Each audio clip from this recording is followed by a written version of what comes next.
എല്ലാവർക്കും നമസ്കാരം. പ്രമോദ് കൃഷ്ണ ഗുരുവായൂർ എന്ന യൂട്യൂബ് ചാനലിലേക്ക് ഏവർക്കും സ്വാഗതം.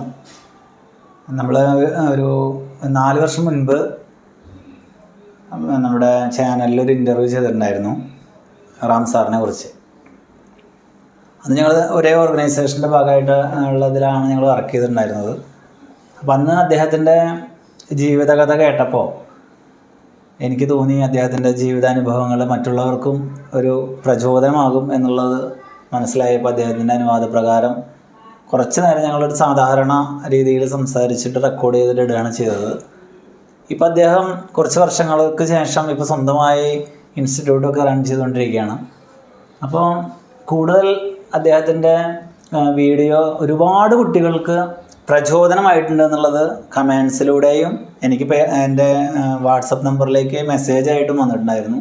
ഇപ്പോൾ തന്നെ 20,000-ൽ മേലെ ജെനുവിൻ ആയിട്ട് ആളുകൾ അത് കണ്ടിട്ടുണ്ട്. വാച്ച് വേഴ്സൊക്കെ നോക്കുകയാണെങ്കിൽ എത്ര അധികം ആളുകൾക്ക് പ്രചോദനമായിട്ടുള്ള നല്ലൊരു വീഡിയോ ആയിരുന്നു അത് വളരെ എഡ്യൂക്കേഷനൊക്കെ ഒരു ജസ്റ്റ് പാസ്സൊക്കെ ആയിട്ടാണ് SSLC ഒക്കെ കഴിഞ്ഞിട്ടുള്ളത്.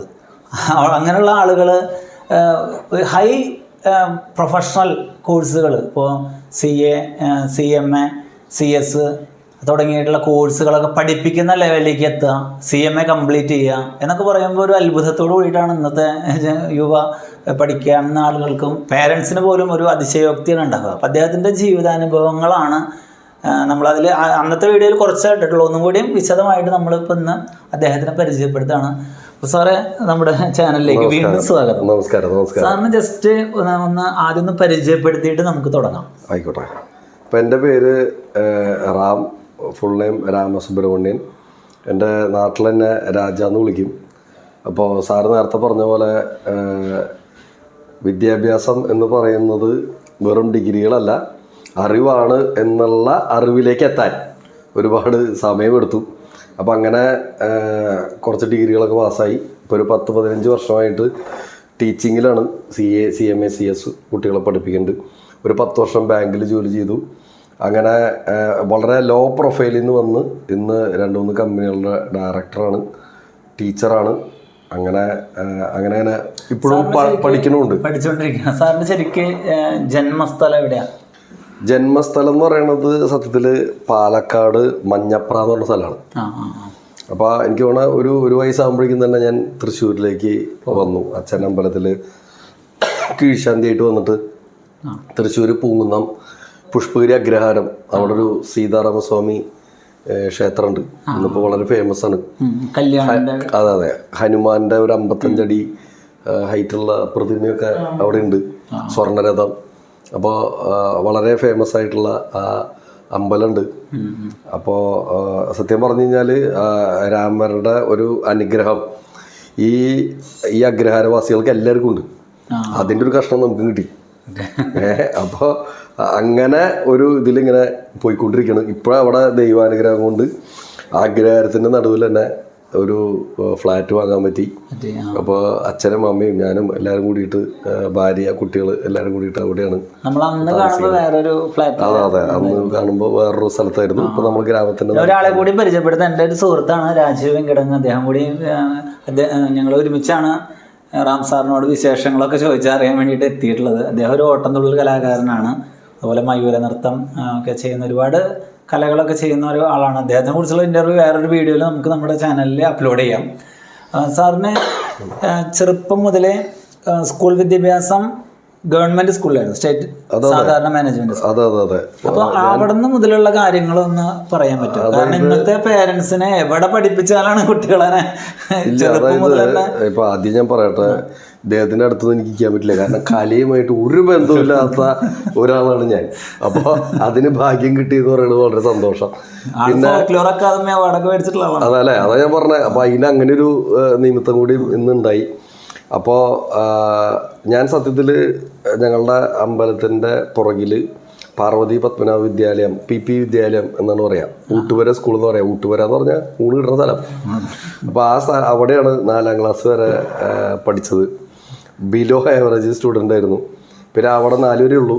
അപ്പോൾ അത് കഴിഞ്ഞപ്പോൾ CBSE സ്കൂളൊന്നുമില്ലേ?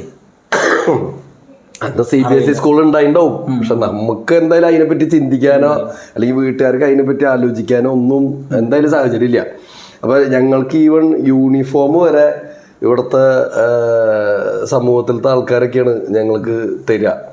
ഒരു ടോക്കൺ നിന്ന് അവിടെ പോയിട്ട് യൂണിഫോം വാങ്ങാനുള്ള സൗകര്യങ്ങളൊക്കെ ചെയ്യും, പുസ്തകം കിട്ടും. അപ്പോൾ അങ്ങനത്തെ ഒരു സാഹചര്യത്തിലാണ് നമ്മൾ പഠിച്ചിട്ടുള്ളത്. അപ്പോൾ അതുകൊണ്ട് CBSE പറ്റിയിട്ട് ചിന്തിക്കേണ്ട ആവശ്യം വന്നിട്ടില്ല. ഏത് സ്കൂളായിരുന്നു? ഞാൻ 4ാം ക്ലാസ് വരെ പാർവതി പത്മനാഭ വിദ്യാലയം, PP വിദ്യാലയം എന്ന് പറയും, ഞങ്ങളുടെ അമ്പലത്തിന്റെ പുറകില്. പിന്നെ 5 തൊട്ട് 10 വരെ പൂങ്കുന്നം ഗവൺമെന്റ് ഹൈസ്കൂള്, പാട്ടരേക്കലുള്ള ഓവർബ്രിഡ്ജിന്റെ താഴെയുള്ള സ്കൂളിലാണ് 5 വർഷം. 10ാം ക്ലാസ് വരെയുള്ള പഠനത്തിനെ കുറിച്ച് എന്താ പറയുക? 10ാം ക്ലാസ് വരെയുള്ള പഠനത്തിനെ കുറിച്ച് സത്യത്തിൽ ഒന്നും പറയില്ല. കാരണം പഠിച്ചിട്ടുണ്ടെങ്കിലല്ലേ പറയാമല്ലോ. അത് പഠിച്ചിട്ടൊന്നുമില്ല. Just pass. അതെനിക്ക് തോന്നുന്നത് ടീച്ചർമാർക്ക് ചിലപ്പോൾ അടുത്ത ഡിവിഷനിലേക്ക് ആളെ വേണമെന്ന് വെച്ചിട്ട് പാസ്സാക്കിയതും. അതല്ല 10ാം ക്ലാസ് വരെ ഒരു ലക്ഷ്യമില്ല. വീട്ടുകാർക്കും ഇല്ല. വീട്ടുകാർക്ക് ഉണ്ടായിണ്ടാവും, എനിക്കില്ല. അവർക്ക് ഉണ്ടായിണ്ടാവുമല്ലോ, കാരണം അതുകൊണ്ടാണല്ലോ അവർ പഠിപ്പിക്കുന്നത്. അപ്പൊ അവർക്ക് നമ്മൾ രക്ഷപ്പെട്ടിട്ട് അവര് രക്ഷപ്പെടുന്നുള്ള ഒരു പ്രതീക്ഷയൊക്കെ അവർക്ക് ഉണ്ടായിട്ടുണ്ടാവും. പക്ഷെ ഞാൻ അതിനെപ്പറ്റി സത്യം പറഞ്ഞു കഴിഞ്ഞാല് ചിന്തിച്ചിട്ടില്ല എന്നുള്ളത് തന്നെയാണ് സത്യം. അപ്പൊ പിന്നെ എവിടെ നിന്നാണ് ഈ ഫയർ കിട്ടണം? അവിടെ നിന്ന് അങ്ങോട്ട് ഒരു പഠിക്കാനുള്ള ഒരു ഊർജം ഇല്ല. ചെറുപ്പം മുതലല്ലേ ശരിക്കും കിട്ടേണ്ടത്? അങ്ങനെയല്ലേ ചെറുപ്പം മുതൽ കിട്ടണ്ടെന്ന് ചോദിച്ചു കഴിഞ്ഞാല് ശരിയാണ്. ഇപ്പൊ നമ്മൾ പറയും, ഇപ്പൊ വിത്തിന്ന് വരണം എന്നൊക്കെയാണല്ലോ പറയാ. ഇതിപ്പോ ഏതാണ്ട് മരത്തിന്റെ പകുതിക്കുന്നാണ് ഫയർ കിട്ടിയത്. അപ്പൊ ചിലപ്പോ വിത്തിലുണ്ടായിണ്ടാവും. അപ്പൊ അത് ഇഗ്നൈറ്റ് ചെയ്യാനുള്ള അങ്ങനെ ഒരു ശീലം, ഇരുന്ന് പഠിക്കുന്ന ഒരു ശീലം. അങ്ങനത്തെ പരിപാടി ഇല്ല. ഞാനൊക്കെ പരീക്ഷയുടെ തലേദിവസം പുസ്തകം അന്വേഷിച്ചിരുന്നുണ്ട്. SLC പരീക്ഷയുടെ തലേദിവസമൊക്കെ പുസ്തകങ്ങളൊക്കെ തപ്പി നടന്നുണ്ട്. അന്നത്തെ കാലത്ത് ഇപ്പൊ നമ്മുടെ അടുത്തൊക്കെ സംസാരിക്കണ തന്നെ നല്ല പഠിക്കുന്ന കുട്ടികളുടെ പാരന്റ്സ് പറയും, അവൻ്റെ അടുത്ത് പോയി മിണ്ടണ്ട, വെറുതെ യൂസ്ലെസ് ആയിട്ട് മാറണ്ട എന്നുള്ള രീതിയിലായിരിക്കും പറയാം. അപ്പൊ പലപ്പോഴും പല കൂട്ടുകാരുടെ വീട്ടിലൊക്കെ പോകുമ്പോ അവര് നമ്മളെ കാണുമ്പോൾ ചിലപ്പോൾ വാതിലൊക്കെ അടയ്ക്കും. അവര് കുറ്റം കൊണ്ട് കാര്യമില്ല, അവരുടെ കുട്ടി മോശം കൊണ്ട് വെച്ചിട്ടാണ്. അപ്പൊ അവര് കുറ്റം പറയാൻ പറ്റില്ല. അപ്പൊ ഞാൻ പറഞ്ഞത്, അപ്പൊ അങ്ങനെ സ്കൂൾ കാലഘട്ടത്തില് നമ്മളങ്ങനെ ഭയങ്കര ഫോക്കസ്ഡോ അല്ലെങ്കിൽ ഒരു ലക്ഷ്യമോ ഒന്നും ഉണ്ടായിരുന്നില്ല. ട്യൂഷനൊക്കെ ഉണ്ടായിരുന്നു 10ാം ക്ലാസ് വരെ. പിന്നെ എന്നെ പഠിപ്പിക്കാത്ത ആൾക്കാരില്ല. ഈ ഏരിയയിലുള്ള മൊത്തം ആൾക്കാർ എന്നെ പഠിപ്പിച്ചിട്ടുണ്ടാവും. പക്ഷെ ഒരാഴ്ച ഉണ്ടാവുള്ളൂ. അവർക്കൊരു പരിധി ഉണ്ടല്ലോ. അപ്പൊ അത് പഠിച്ചിട്ട് നന്നാവില്ല എന്നുള്ള വിറക് കൊണ്ടൊക്കെ അടി കിട്ടിയിട്ടൊക്കെ ഉണ്ട്. അപ്പൊ ശരിക്കും പറഞ്ഞാലേ ഒരു വില ഇങ്ങനെ നമ്മളൊരു ഡിസിഷൻ എടുക്കുമല്ലോ. 10th വരെ കുറച്ച് മോശമുള്ള കുട്ടികളോ അല്ലെങ്കിൽ നന്നായി പഠിച്ച കുട്ടികളെ കമ്പയർ ചെയ്യുമല്ലോ. അപ്പൊ എന്നിട്ട് പറയുമല്ലോ അങ്ങനെ. അല്ല, സത്യത്തിലേ ഈ കമ്പാരിസൺ ഒരുപാട് ഉണ്ടായിട്ടുണ്ട്. കാരണം ഞങ്ങളുടെ ഏരിയയിലെ ഏറ്റവും വിദ്യാഭ്യാസം കുറവുള്ള ആൾ ഇപ്പോഴും ഞാനാണെന്ന്. കാരണം ഈ ഏരിയയിലുള്ള മൊത്തം ആൾക്കാർ ഭയങ്കര വെൽ എഡ്യൂക്കേറ്റഡ് ആണ്. അപ്പൊ മുല്ലപ്പൂമ്പൊടി ഏറ്റെടുക്കും കല്ലിനും ഉണ്ടാ സൗരഭ്യം എന്ന് പറഞ്ഞ പോലെ നമ്മുടെ കാര്യം. അല്ലാണ്ട് ഞാൻ പഠിച്ചിട്ടൊന്നുമില്ല. അപ്പൊ അവരുടെ കൂടെ നടക്കുമ്പോ നമ്മളിങ്ങനെ പഠിച്ചു പോയിന്ന് മാത്രം. അപ്പോ സത്യത്തില് CMA കംപ്ലീറ്റ് ചെയ്ത CA എടുത്ത ആളുകൾ ഇവിടെ ഇഷ്ടംപോലെ ആൾക്കാരൊക്കെ ഉണ്ട്. അപ്പോ അവരുടെ ഹിസ്റ്ററി ഇങ്ങനെ ആവില്ല. അതായത് അവര് ചെറുപ്പത്തിലേ തൊട്ട് പഠിച്ചു വന്ന ആൾക്കാരായിരിക്കും. അതില് നമുക്കൊരു വ്യത്യസ്തത ഉണ്ടെന്ന് മാത്രം. അപ്പൊ അത് ഞാൻ പറയുന്ന പ്രീ ഡിഗ്രി മുതൽ പഠിക്കാൻ തുടങ്ങിയോ? ഇല്ല, പ്രീ ഡിഗ്രി സത്യം പറഞ്ഞ ഫസ്റ്റ് ഇയർ തോറ്റു. പ്രീ ഡിഗ്രി ഫസ്റ്റ് ഇയർ തോറ്റു. കോപ്പറേറ്റീവ് കോളേജിലാണ് പഠിച്ചത്. പ്രീ ഡിഗ്രി സെക്കൻഡ് ഇയർ ഇതേപോലെ മോഡറേഷനിലാണ് പാസ്സായത്. ഡിഗ്രി ഫസ്റ്റ് ഇയർ കോപ്പറേറ്റീവ് കോളേജിൽ ആകെ എല്ലാം തോറ്റു. ആകെ പ്രശ്നമായി. ക്ലാസ്സിൽ ഒരു ദിവസം ടീച്ചറോടൊരു ചോദ്യം ചോദിച്ചു, ടീച്ചറൊക്കെ കരഞ്ഞു പോയി. അങ്ങനെ ആകെ പ്രശ്നമാണ്. അപ്പൊ എൻ്റെ ഒരു ഇതെന്താ വെച്ച് കഴിഞ്ഞാല്, എന്താണോ ചോദിക്കാന്ന് പറഞ്ഞാൽ അതുകൊണ്ട് ചോദിക്കും. അപ്പൊ കേൾക്കണ ആൾക്ക് അതിനെപ്പറ്റി എന്ത് തോന്നുന്നുള്ളതിനെ കുറിച്ച് നമ്മള് ബോധവടല്ല. പക്ഷെ അതൊക്കെ പലപ്പോഴും പല ടീച്ചർമാരും ഒരുപാട് ഹർട്ട് ചെയ്തിട്ടുണ്ടെന്ന് നമുക്ക് പിന്നീട് മനസ്സിലായിട്ടുണ്ട്. അപ്പൊ അതില് നമ്മൾ പറയില്ലേ, ചില ശാപം ഇങ്ങനെ പലിക്കുന്നു. ഇപ്പൊ 10, 15, 16 വർഷമായിട്ട് ഞാൻ അധ്യാപകനാണ്. അപ്പൊ എനിക്ക് ഒരു ശാപം കിട്ടിയിട്ടുണ്ട്. ശാപം എന്ന് പറഞ്ഞു കഴിഞ്ഞാൽ കുട്ടികളുടെ പേര് ഓർമ്മയിൽ നിൽക്കില്ല, സ്റ്റുഡൻസിന്റെ പേര് തലയിൽ ഓർമ്മയിൽ നിൽക്കില്ല. അപ്പൊ പലപ്പോഴും കുട്ടികൾക്ക് വിഷമം തോന്നും. 4-5 മാസമായിട്ട് സാറ് പഠിപ്പിക്കണം, എന്റെ പേര് സാറിന് അറിയണില്ല. അപ്പൊ ഞാൻ ആദ്യമേ അവരോട് പറയും, എനിക്കിങ്ങനെ ഒരു കുഴപ്പമുണ്ട്, പേര് ഓർമ്മയിൽ നിൽക്കില്ല കേട്ടോ, അത് ഞാൻ ചെയ്ത കർമ്മത്തിന്റെ ഫലമാണ് എന്ന് പറഞ്ഞിട്ടാണ് ഞാൻ അവരാദ്യം തന്നെ തുടങ്ങാം. അപ്പോ ഇതിലൊരു ഡിഗ്രി ഫസ്റ്റ് ഇയർ കഴിഞ്ഞിട്ട് എല്ലാം തോറ്റ് ആകെ തവിടുപൊടി ആയപ്പോ വീട്ടുകാര് പറഞ്ഞു, ഇത് അവസാനിപ്പിക്കാം, ഇതിപ്പോൾ വെറുതെ ഇങ്ങനെ പൈസ തന്നിട്ട് കാര്യമില്ലല്ലോ. ഇതിൽ പിന്നീട് ഞാൻ പറയണത് പഠിക്കാനൊക്കെ തുടങ്ങി അങ്ങനെ ജോലിയൊക്കെ ആയതിനു ശേഷം ജീവിതത്തിൽ മറക്കാൻ പറ്റാത്തൊരു അനുഭവം ഉണ്ടായിട്ടുണ്ട്. എന്ന് പറഞ്ഞു കഴിഞ്ഞാൽ എന്നെ 7ാം ക്ലാസ്സും 8ാം ക്ലാസ്സൊക്കെ പഠിപ്പിച്ച ഒരു ടീച്ചർ എന്നെ പാട്ടറയ്ക്കലിൽ ഒരു ചെരുപ്പ് കടയിൽ വെച്ച് എന്നെ കാണാനിടയായി. അപ്പോൾ ആ ചെരുപ്പ് കട നടത്തുന്നതും എൻ്റെ കൂടെ പഠിച്ചവനാണ്. അപ്പോൾ അങ്ങനെ കാണുന്നതിനിടയിൽ ടീച്ചർ എന്നെ കണ്ടു. അപ്പോൾ ഞാൻ അവിടെ ചെരുപ്പ് വാങ്ങാൻ നിൽക്കണം. അപ്പോൾ ടീച്ചർ എന്നോട് ചോദിച്ചു, രാമ, ഇങ്ങനെ വിളിക്കവർ, രാമസുബ്രഹ്മണ്യം, രാമ നീ 10 പാസ്സായോ എന്ന് ചോദിച്ചു. അപ്പോൾ ഞാൻ പറഞ്ഞു, ടീച്ചറെ ഞാൻ പാസ്സായി. ഓ, അപ്പോൾ ഭയങ്കര ഒരു എക്സൈറ്റ്മെൻ്റ് ആയിരുന്നു ടീച്ചർക്ക്. അപ്പോൾ ടീച്ചർ പറഞ്ഞു, പ്രീഡിയിലൊക്കെ പഠിക്കാൻ പോയിരുന്നില്ലേ എന്ന് ചോദിച്ചു. പറ്റിയ എന്നുള്ളതിൽ ഞാൻ പറഞ്ഞു, ഓ ടീച്ചറെ, ഓ പോയോ, അത് ശരി, ഓ എന്തായാലും നന്നായി, പോവെങ്കിലും ചെയ്തല്ലോ. ഞാൻ പറഞ്ഞു, പാസ്സായി ടീച്ചറെ. പ്രീ ഡിഗ്രി പാസ്സായോ എന്ന് ചോദിച്ചു. അപ്പോൾ ടീച്ചർ പറഞ്ഞു, ആ അതെന്തായാലും നന്നായി, ഇനിയിപ്പോൾ ഡിഗ്രി ഇല്ലെങ്കിലും കുഴപ്പമൊന്നുമില്ല, പ്രീ ഡിഗ്രി ഉണ്ടല്ലോ. അപ്പം എങ്ങനെയാ, അമ്പലത്തിലാണോ ജോലി, അച്ഛൻ്റെ ജോലി തന്നെയാണോ, എന്താ ചെയ്യണേ എന്നൊക്കെ ഇങ്ങനെ ചോദിച്ചു. കാരണം എൻ്റെ ചേച്ചിമാരൊക്കെ അറിയാം, ടീച്ചർ എല്ലാവരും പഠിപ്പിച്ചിട്ടുണ്ട്. അപ്പോൾ ഞാൻ പറഞ്ഞു, ടീച്ചറെ ഡിഗ്രി ചെയ്തു. അതെയോ? അപ്പോൾ അവരുടെ എക്സൈറ്റ്മെൻറ്റ് ഇങ്ങനെ കൂടിക്കൂടി വരികയാണ്. അപ്പോൾ എൻ്റെ കയ്യിൽ കുറച്ച് പുസ്തകമുണ്ട്. സത്യത്തിൽ എന്താ പുസ്തകം വെച്ചാൽ, ഞാൻ PG സെൻറ്റർ എന്ന് പറഞ്ഞ കോളേജിൽ പഠിപ്പിച്ചിട്ട് വരികയാണ്. ക്ലാസ് എടുത്തിട്ട് വരുന്ന വഴിയിലാണ് ടീച്ചർ എന്നെ കണ്ടത്. അപ്പോൾ ടീച്ചർ പുസ്തകം കണ്ടിട്ട് ചോദിച്ചു, ആ ഡിഗ്രി പാസ്സായില്ലേ, പിന്നെ എന്തിനാ പുസ്തകം കൊണ്ടിറങ്ങണത്, അപ്പോൾ പിന്നെ എന്തെങ്കിലും പഠിക്കണ്ടോ എന്ന് ചോദിച്ചു. അപ്പം സത്യം പറഞ്ഞാൽ ഞാൻ പഠിപ്പിച്ചിട്ട് വരിക എന്ന് പറഞ്ഞാൽ ടീച്ചർക്ക് ഹാർട്ട് അറ്റാക്ക് വരുന്നു തോന്നിയതുകൊണ്ട് ഞാൻ അങ്ങോട്ട് പറഞ്ഞില്ല. പറഞ്ഞില്ലെങ്കിൽ ഉറപ്പായിട്ടും ടീച്ചർക്ക് ഹാർട്ട് അറ്റാക്ക് വരും. എന്ന് മാത്രമല്ല, ഞാൻ MCOM പഠിച്ചു, MA എക്കണോമിക്സ് പഠിച്ചു, MSc പഠിച്ചു എന്നൊക്കെ പറഞ്ഞ ടീച്ചറെ ഞാൻ താങ്ങി കൊണ്ടുകൊണ്ടിരും. അപ്പൊ അതുകൊണ്ട് ഞാൻ കൂടുതലൊന്നുമില്ല. ടീച്ചർ പഠിപ്പിക്കുന്ന സമയത്ത് അത് വെച്ചിട്ടാണല്ലോ അവര് നമ്മൾ അസസ് ചെയ്യണത്. അത് വെച്ച് നോക്കുമ്പോ ഏറിപ്പോയ ഒരു ശാന്തി, അതും സ്വഭാവം വെച്ചിട്ട് അതും ചിലപ്പോ പറ്റില്ല എന്ന് ടീച്ചർക്ക് സംശയമുണ്ട്. ടീച്ചർ അങ്ങനെ ഒരു വലിയൊരു അനുഭവം ഉണ്ടായിട്ടുണ്ട്. ഞാൻ സത്യത്തിൽ ഇപ്പോഴും ആ ടീച്ചർക്ക് ചിലപ്പോ അറിയണ്ടാവാനുള്ള സാധ്യത ഇല്ല. കാരണം നമ്മളൊക്കെ ക്ലാസ്സിൽ അത്രയും മോശമായിട്ട് പഠിച്ചിട്ടുണ്ട്. പക്ഷെ എനിക്ക് പിന്നീട് എൻ്റെ കൂടെ പഠിച്ച 2-3 ആൾക്കാരെയൊക്കെ ഞാൻ കാണുന്നിടയായപ്പോൾ വളരെ സങ്കടകരവും സന്തോഷവുമായിട്ടുള്ള കാര്യങ്ങളുണ്ടായിട്ടുണ്ട്. ക്ലാസ്സിൽ എപ്പോഴും ഫസ്റ്റായിക്കൊണ്ടിരുന്ന ഞങ്ങളുടെ ക്ലാസ്സിലൊരു പയ്യൻ സത്യത്തിൽ ഇന്ന് മാനസിക നില തെറ്റി ഒന്നും ജീവിതത്തിൽ എവിടെയും എത്താൻ പറ്റാത്ത ഒരു സാഹചര്യത്തിൽ പലപ്പോഴും നമ്മൾ കാണാറുണ്ട്.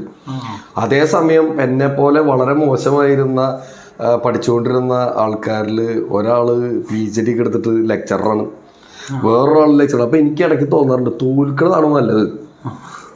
കാരണം തോൽക്കുമ്പോഴാണ് സാധാരണ നമ്മുടെ ഒരു എന്താ പറയുക, ഒരു സ്പാർക്ക് ഉണ്ടാവാന്ന് പറയില്ലേ. പലപ്പോഴും എനിക്ക് അങ്ങനെ തോന്നിയിട്ടുണ്ട്. ഞാൻ പറഞ്ഞതിൻ്റെ അടുത്ത് നിങ്ങളൊക്കെ തോൽക്കണം എന്നല്ല, ഞാൻ പറഞ്ഞു വന്നത് തോൽവി എന്ന് പറയുന്നത് സത്യത്തിൽ ഒരു രസകരമായ സംഭവമാണ്. നമ്മൾ അതിൻ്റെ മുകളിൽ പിടിച്ച് കയറാനുള്ള ഒരു വിൽ പവർ നമുക്കുണ്ടാവണം, അത്രയേ ഉള്ളൂ.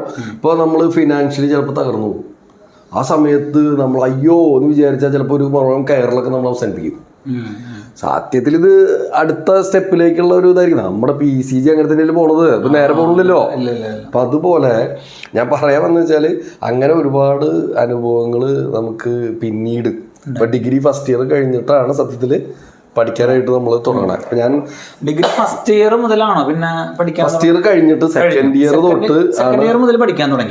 അതെന്താ വെച്ച് കഴിഞ്ഞാല് 2-3 ഇൻസിഡന്റ് ഉണ്ട്. അതിൽ ഒരു ഇൻസിഡന്റ് പിന്നെ എപ്പോഴെങ്കിലും പറയാം. അപ്പൊ ഇപ്പൊ പറയാൻ പറ്റുന്ന ഒരു ഇൻസിഡന്റ് ഞാൻ പറയാന്ന് വെച്ച് കഴിഞ്ഞാല്, വീട്ടില് ഇപ്പൊ ഇങ്ങനെ ഭക്ഷണം കഴിക്കുന്ന സമയത്ത് സാധാരണ എല്ലാ വീട്ടിലുള്ള പരിപാടിയാണ്. നമ്മൾ മോശം ആൾക്കാർ ഭക്ഷണം കഴിക്കുമ്പോൾ അല്ലെങ്കിൽ കുട്ടികൾ തന്നെ തല്ലിപ്പൊളി ഇന്ന് ഭക്ഷണം കഴിക്കുമ്പോൾ കറക്റ്റ് ഭക്ഷണം കഴിക്കുമ്പോൾ നമ്മളെ പറ്റി കുറ്റം പറയാം. ബാക്കിയുള്ള സമയത്തൊന്നും പറയില്ല. ഇതിങ്ങനെ കഴിക്കണ സമയത്ത് പറയും, ഒന്നിനും കോളിൽ എങ്ങനെ ഇന്ന് വന്ന് കഴിച്ചോണ്ടിരിക്കണം എന്ന് പറയില്ലേ. എനിക്കുണ്ടായിട്ടുണ്ട്. പക്ഷെ ഞാൻ വളരെ ഫോക്കസ്ഡ് ആയിരുന്നു ഫുഡിന്റെ കാര്യത്തിൽ. അപ്പൊ 2 ചെവി തന്നത് ഇതിനാണെന്ന് എനിക്ക് നല്ല ബോധ്യമുണ്ട്. ഇത് ഒന്ന് കേൾക്കാനും ഒന്ന് കളയാനും. അപ്പൊ ഇവരിത് എന്ത് പറഞ്ഞാലും ഞാൻ ഇവിടെ ഇങ്ങനെ കേട്ട് ഇവിടെ ഇങ്ങനെ കളയും, ഒന്നും എടുത്തു വെക്കാറില്ല. അതുകൊണ്ട് ഭക്ഷണം വളരെ സമൃദ്ധിയായിട്ട് സമാധാനമായിട്ട് കഴിക്കും. പക്ഷെ ഒരു ദിവസം അച്ഛനങ്ങനെ പറഞ്ഞത് നമ്മൾ വല്ലാണ്ടൊന്ന് ഹർട്ടായി. എന്ന് പറഞ്ഞു കഴിഞ്ഞാൽ ആള് പറഞ്ഞത് ഒരു കപ്പലണ്ടി കച്ചവടക്കാരൻ ഇങ്ങനെ അമ്പലത്തിൽ വന്നിട്ടുണ്ടായിരുന്നു. അപ്പോൾ ആളുടെ മോൻ എഞ്ചിനീയറൊക്കെ ആയി. അപ്പോൾ ആള് നിർത്തണം. ഇത് മോൻ പറഞ്ഞു ഇനി അച്ഛൻ വെയിലത്ത് ഇതൊന്നും കൊണ്ട് പോകണ്ട ഇതാണ്. അപ്പോൾ ആളെന്നോട് പറഞ്ഞു, സ്വാമി ആരെങ്കിലും നീ പറയൂ, ഞാൻ ഈ വണ്ടി കൊടുക്കണം എന്ന് പറഞ്ഞു. അപ്പം അച്ഛനോട് പറഞ്ഞു, ഇനി നിനക്ക് വേണ്ടി ചിലവാക്കാൻ ആകെ 100-200 രൂപ എൻ്റെ ഉള്ളൂ. അന്നത്തെ കാലത്ത് ഞാൻ പറഞ്ഞു കേട്ടോ, ഇത് 2001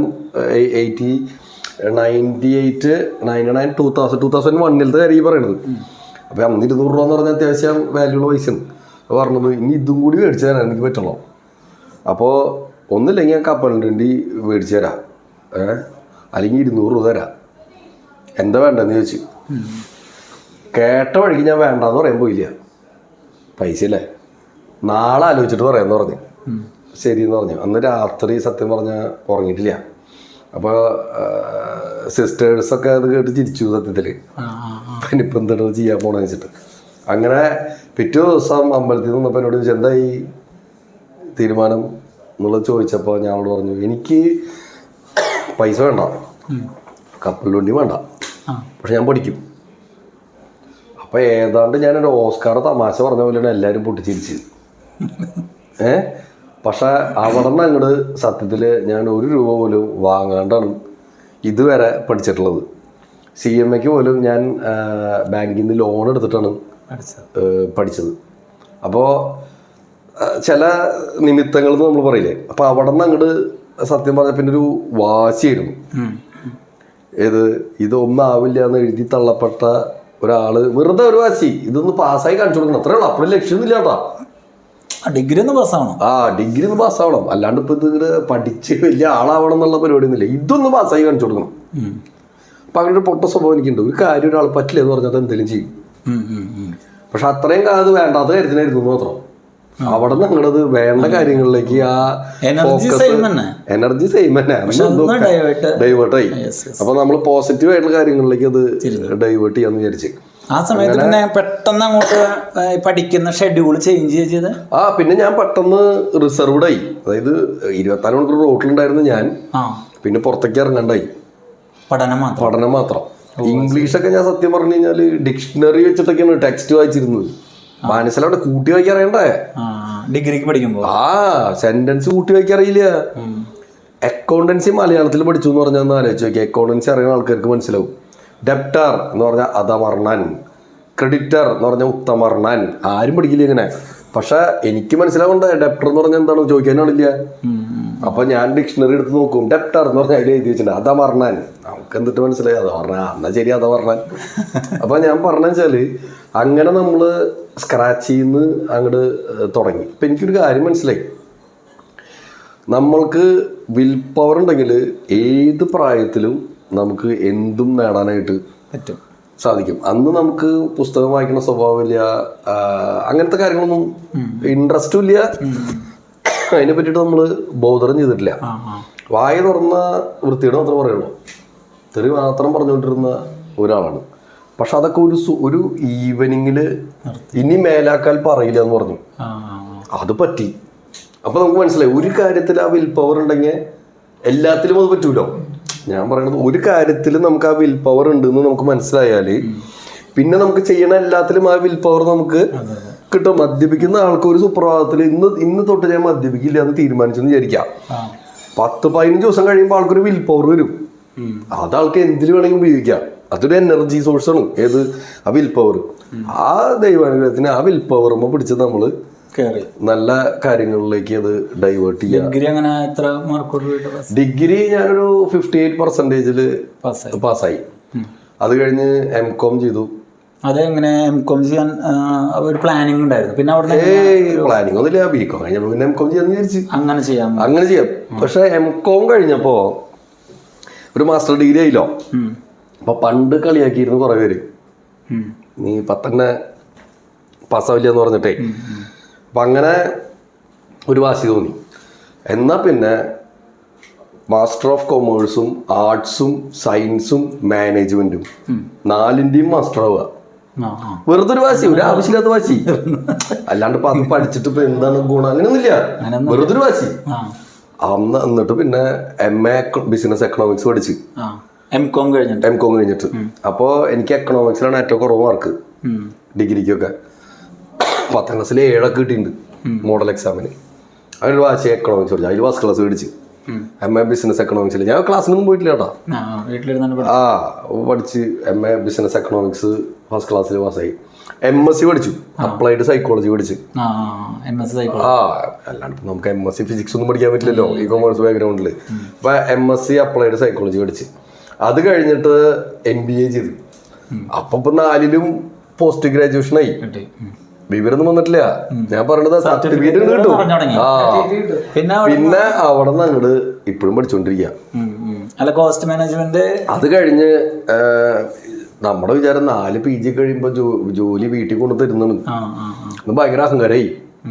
4 PG കഴിഞ്ഞപ്പോഴേ നമ്മുടെ കൂടെ സൂപ്പറായിട്ട് പഠിക്കുന്ന ആൾക്കാരൊക്കെ M.Com പാസ്സാവാൻ കഷ്ടപ്പെട്ടുകൊണ്ടിരിക്കണം. അപ്പോഴാണ് നമ്മൾ 4 എണ്ണം പഠിച്ചിട്ട് കൂട്ടുകാരൊക്കെ എന്താണ് അവരുടെ അവര് കോപ്പിടിച്ച് പാസ്സായിന്ന് വിചാരിച്ചിരിക്കണേ. ഇപ്പോഴും അങ്ങനെ വിചാരിച്ചിരിക്കുന്ന ആൾക്കാരുണ്ട്. ഞാൻ തിരുത്താനൊന്നും പോകാറില്ല. ആയിക്കോട്ടെ, അവർക്കിപ്പോ എന്തായാലും സർട്ടിഫിക്കറ്റ് എന്തെങ്കിലും ഉണ്ടല്ലോ. അപ്പൊ ഇത് ഇപ്പോഴും അങ്ങനെ വിചാരിച്ചിരിക്കുന്ന എത്രയോ ആൾക്കാരുണ്ടാവും. ഇപ്പൊ ഞാൻ എന്നെ പഠിപ്പിച്ച ടീച്ചറോടൊക്കെ പോയിട്ട് കാണിച്ചു കൊടുത്താൽ നീ എവിടെ നിന്ന് ഇതൊക്കെ ഒപ്പിച്ചത് എത്ര രൂപ കൊടുത്തു എന്ന് ചോദിക്കും. അപ്പൊ അതുകൊണ്ട് ഇപ്പൊ എനിക്ക് സത്യം പറഞ്ഞു കഴിഞ്ഞാലേ എനിക്ക് എന്നിൽ തോന്നിയിട്ടുള്ള ഒരു ക്വാളിറ്റി എന്ന് പറഞ്ഞു കഴിഞ്ഞാല് ആരെന്ത് പറഞ്ഞാലും എനിക്ക് വിഷമം തോന്നാറില്ല. അതിൻ്റെ ഒരു കാരണം എന്ന് പറഞ്ഞു കഴിഞ്ഞാൽ നമ്മൾ അത്രമാത്രം ഇൻസൾട്ടുകളും അത്രമാത്രം കളിയാക്കലുകളും അത്രമാത്രം നമ്മളെ ഒറ്റപ്പെടുത്തിയിട്ടൊക്കെ ഉണ്ട്.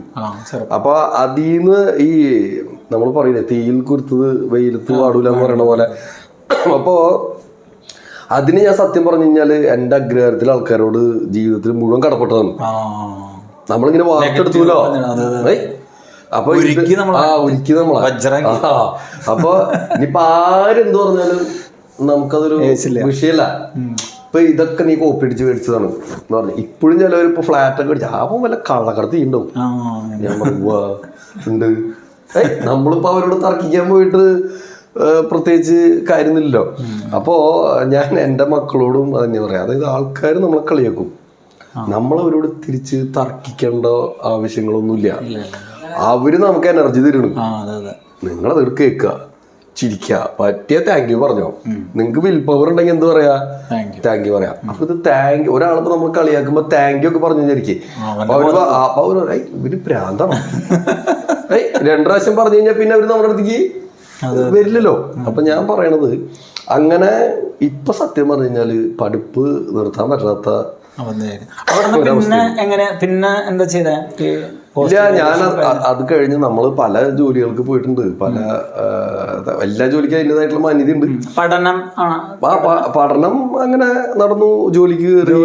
ജോലിയും കണ്ടിന്യൂ ചെയ്തു, പഠനം കണ്ടിന്യൂ ചെയ്തു. അങ്ങനെ പോയിട്ടൊക്കെ ഉണ്ട്. ഈ ഓഫീസ് പിയൂണായിട്ട് വരെ നമ്മള് അല്ല, പിയൂണ് മോശമായിട്ടല്ല കേട്ടാ ഞാൻ പറഞ്ഞത്. എല്ലാ ജോലിയും നമ്മള് ചെയ്തിട്ടൊക്കെ ഉണ്ട്. ഇപ്പോഴും നമുക്കൊരു ബുദ്ധിമുട്ടില്ല. ഞാൻ ഇപ്പോഴും പറയാ, രാവിലെ ആയ ഒരാള് ബാങ്കിലത്തെ ജോലിക്ക് ഉണ്ടായിരുന്നേ, ബാങ്കിലത്തെ ജോലി നഷ്ടപ്പെട്ടു. അപ്പോൾ ഒരാളെന്നോട് ചോദിക്കണ്, രാവിലെ നമ്മൾ വെൽ ഡ്രസ്ഡ് ആയിട്ട് ലാപ്ടോപ്പ് കൊണ്ട് പോവാണ്. അപ്പോൾ ആളെന്നോട് ചോദിക്കണം, നിന്റെ ബാങ്കിലത്തെ ജോലിയൊക്കെ പോയില്ലോ, പിന്നെ എങ്ങോട്ട് നീ രാവിലെ തന്നെ ഇതൊക്കെ തൂക്കി പിടിച്ച് പോണത്? അപ്പം ഞാൻ പറഞ്ഞു, ഞങ്ങളിവിടെ ഒരു ഭാസ്കരേട്ടൻ എന്നൊരു ആളുണ്ട്. അപ്പൊ ആള് പുല്ലും അതൊക്കെ ഉണ്ട്. ഭാസ്കരേട്ടൻ ഇപ്പൊ ഇത് കാണും. ഭാസ്കരേട്ടൻ എന്ന് പറഞ്ഞൊരാളുണ്ട്. അപ്പൊ ആള് എല്ലാ ജോലിയും ചെയ്യും. പെയിന്റിങ്, ശ്മശാനത്തില് ബോഡി കത്തിക്കലാണ് ആളുടെ പ്രധാനത്. അപ്പൊ എല്ലാം ചെയ്യും. അപ്പൊ ഞാൻ പറയും, ഭാസ്കരേട്ടൻ പുല്ല് വെട്ടാൻ പോകണം, ഞാൻ ടാറ്റ വെട്ടാൻ പോകണം. ഞങ്ങൾ തമ്മിൽ ഒരു വ്യത്യാസവും ഇല്ല. ആൾക്കും വൈകുന്നേരം കൂലി കിട്ടും, എനിക്കും വൈകുന്നേരം കൂലി കിട്ടും. അപ്പൊ ഞാൻ ചെയ്യണത് കൂലിപ്പണിയാണ്. മനസ്സിലായ? അപ്പൊ ചോദിച്ച ആൾക്കൊരു സന്തോഷം. ഞാനെങ്ങാനും എനിക്ക് ഭയങ്കര പൈസ ഞങ്ങൾക്ക് വിഷമായി. നല്ല ജോലിയാന്ന് പറഞ്ഞാൽ ഞങ്ങൾക്ക് വിഷമയില്ലേ? നമ്മൾ പറഞ്ഞു, ഞാൻ കൂലിപ്പണിക്ക് പോണ ആള് പുല്ല് കിട്ടണു, ഞാൻ ഡാറ്റ കിട്ടണു. ഇത്ര വ്യത്യാസമുള്ളൂ. അപ്പോൾ ഞാൻ പറഞ്ഞാല് മനുഷ്യന്മാർക്ക് ബേസിക്കലി ഒരാൾ ഉയരണത് ഇഷ്ടമല്ല. അത് ശരിയാണ്. അപ്പോൾ നമ്മൾ അവർക്ക് വിഷമം ഉണ്ടായിരുന്നോ അല്ലെങ്കിൽ അവർക്ക് സന്തോഷം ഉണ്ടായെന്ന് വിചാരിച്ചിട്ട് നമ്മൾ എന്തെങ്കിലും കാര്യം ചെയ്യാൻ പോയാല് നമുക്ക് ജീവിക്കാൻ പറ്റില്ല. നമ്മൾ അവരുടെ താളത്തിനൊത്ത് തുള്ളണ പോലെയാവും. ഞാൻ പറഞ്ഞ ആകെ 10-25,000 ദിവസം നമ്മുടെ കയ്യിലുള്ളൂ. അതിലുള്ള ദിവസം ഉഷാറായിട്ട് കാര്യങ്ങൾ ചെയ്ത് നമ്മളങ്ങോട്ട് ഇനി മക്കൾക്ക് വേണ്ടി സ്വത്ത് എടുത്ത് വയ്ക്കുക അതൊക്കെ പറയാൻ ഞാൻ മണ്ടന്മാരാണ് ചെയ്യുക. എന്താ കാരണം എന്ന് അറിയാം, ഇപ്പൊ എൻ്റെ അച്ഛൻ എനിക്ക് വേണ്ടി സ്വത്ത് ഉണ്ടാക്കി വെച്ചിട്ടുണ്ടെങ്കിൽ ഞാനിപ്പോ കുഴി മടിയനായിട്ട് വേറെ വല്ല റോട്ടിലൊക്കെ മദ്യപിച്ച് കിടക്കണ്ടാവും. കാരണം എൻ്റെ പൈസ ഉണ്ടല്ലോ, അച്ഛൻ ഉണ്ടാക്കിയിട്ടുണ്ടല്ലോ. അപ്പൊ ദൈവം സഹായിച്ച അച്ഛൻ എനിക്ക് അസറ്റും ഉണ്ടാക്കിയിട്ടില്ല, ലയബിലിറ്റിയും ഉണ്ടാക്കിയിട്ടില്ല. അപ്പൊ എനിക്കിപ്പോ എൻ്റെ ആഗ്രഹം വെച്ചാൽ എൻ്റെ മക്കൾക്ക് ലയബിലിറ്റി ഉണ്ടാക്കരുത്, അസറ്റ് ഞാൻ കൊടുക്കൂല, അതെന്തായാലും ഞാൻ ചെലവാക്കിയിട്ട് പോകുള്ളൂ. ഇന്നത്തെ കാലത്ത് കുട്ടികൾക്ക് വിദ്യാഭ്യാസത്തിന്റെയും വിവരത്തിന്റെയും വ്യത്യാസമൊന്നും മനസ്സിലാവണില്ല. ഞാൻ നേരത്തെ പറഞ്ഞ പോലെ ഫുൾ A+ ഒന്നും അല്ല. സാറ് നേരത്തെ ഒരു വീഡിയോയിൽ പറഞ്ഞിരുന്നു, സാറ് നല്ല ഫുൾ A+ മേടിച്ച കുട്ടികളായാലും അവർക്ക് അതിൻ്റെതായിട്ടുള്ള അറിവില്ല എന്നുള്ളത്. 12,000 എത്ര പൂജ്യം ഉണ്ടെന്ന് വരെ വിളിച്ചു ചോദിക്കണ അവസ്ഥ ഉണ്ട്. അല്ല അതില് സത്യമാണേ, അപ്പം കുറ്റം പറയാൻ പറ്റില്ല. നമ്മുടെ സംസ്ഥാനത്ത് വിദ്യാഭ്യാസ മന്ത്രി തന്നെ പറയണു ക്വസ്റ്റ്യൻ പേപ്പർ ചോർന്നിട്ടുള്ളൂ, ആൻസർ ഷീറ്റ് പോയിട്ടില്ല എന്ന്. അപ്പൊ ആ ഒരു സാഹചര്യത്തില് ഇതിലൊന്നും ഇത്ര വലിയ അത്ഭുതപ്പെടാനില്ല.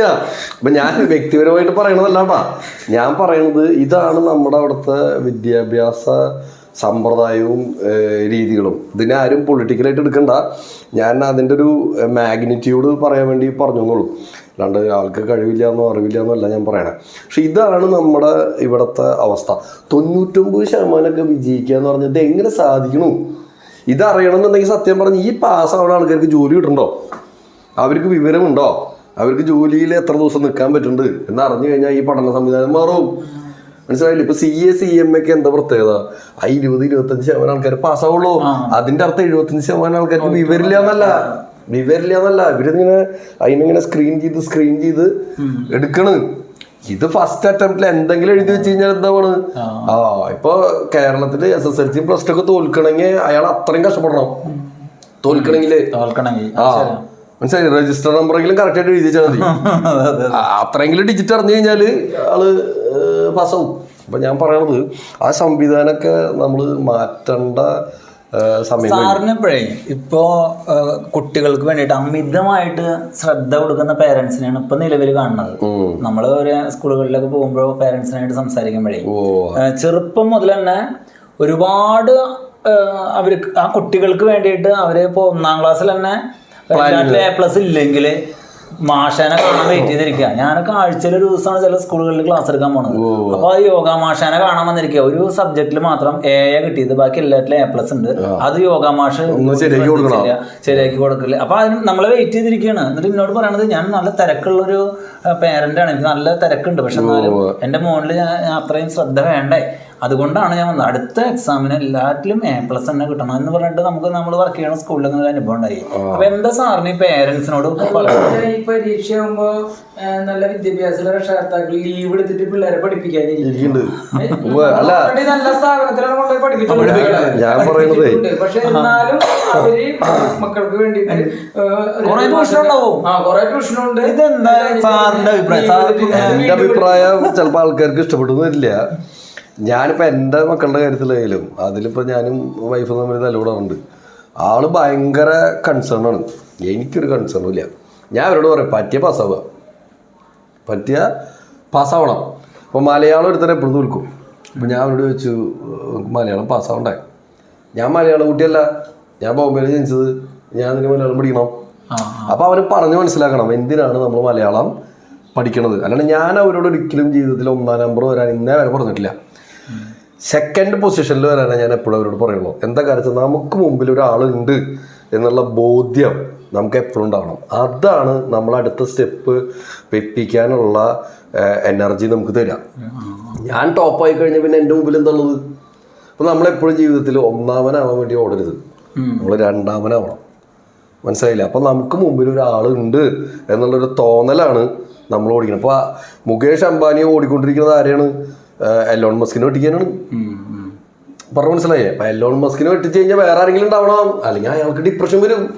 കാരണം അയാൾക്ക് ഇനി വേറെ ആരെയും വെട്ടിക്കാനില്ലല്ലോ. എലിസബത്ത് രാജ്ഞി ആത്മഹത്യ ചെയ്തു അല്ലേ? നമ്മുടെ എലിസബത്ത് അല്ല, ഡയാന രാജകുമാരി. എന്താ കാരണം? അവരെല്ലാം ജീവിതത്തിലെല്ലാം അനുഭവിച്ചു കഴിഞ്ഞു, ഇനിയിപ്പോൾ അവർക്ക് പ്രത്യേകിച്ച് ഒന്നും ചെയ്യാനില്ല.